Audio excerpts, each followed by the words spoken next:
ઉનામાં ભાજપના ચૂંટણી કાર્યાલયનું ઉદ્ઘાટન. ધારાસભ્ય કાળુભાઈ રાઠોડે વોર્ડ નંબર 5 અને 9ના કાર્યાલય ખોલ્યા. કોંગ્રેસના નેતા ભાજપમાં જોડાયા. ઉનાના ધારાસભ્ય કાળુભાઈ રાઠોડે આજે વેરાવળ રોડ પર આવેલા ધનરાજ કોમ્પ્લેક્સ પાસે ઉના નગરપાલિકાના વોર્ડ નંબર 5 અને 9ના ભાજપના ચૂંટણી કાર્યાલયનું ઉદ્ઘાટન કર્યું. આ પ્રસંગે વોર્ડ નંબર 5ના કોંગ્રેસના આગેવાન જીતુભાઈ ડાયાભાઈ બાંભણિયા ભાજપમાં જોડાયા હતા.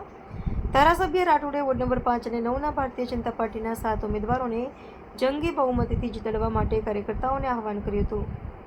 કાર્યાલય ઉદ્ઘાટન બાદ ઢોલ નગારા સાથે ગાયત્રી મંદિર સુધી પદયાત્રા કરીને પ્રચારનો પ્રારંભ કરવામાં આવ્યો હતો. ચૂંટણી કાર્યાલયના ઉદ્ઘાટન પછી વોર્ડ નંબર 5ના કોંગ્રેસના આગેવાન જીતુભાઈ ડાયાભાઈ બાંભણિયાએ કોંગ્રેસ સાથેનો છેડો ફાડી નાખ્યો હતો. તેમણે ધારાસભ્ય કાળુભાઈ રાઠોડના હસ્તે ભારતીય જનતા પાર્ટીનો ખેસ ધારણ કરીને વિધિવત રીતે ભાજપમાં પ્રવેશ કર્યો હતો. આ કાર્યાલય ઉદ્ઘાટન પ્રસંગે ધારાસભ્ય કાળુભાઈ રાઠોડ ઉપરાંત જિલ્લા પૂર્વ ઉપપ્રમુખ રાજુભાઈ ડાભી, ચંદ્રેશભાઈ જોશી, સંજયભાઈ બાંભણિયા, મહેશભાઈ બાંભણિયા, કાનાભાઈ બાંભણિયા, મનીષ કારિયા, કાંતિભાઈ છક, બાબુભાઈ ડાભી, ભોલુભાઈ રાઠોડ, પરેશભાઈ બાંભણિયા સહિતના ભારતીય જનતા પાર્ટીના અગ્રણીઓ ઉપસ્થિત રહ્યા હતા. નમસ્તે મિત્રો, હું છું ચાંદની પરમાર.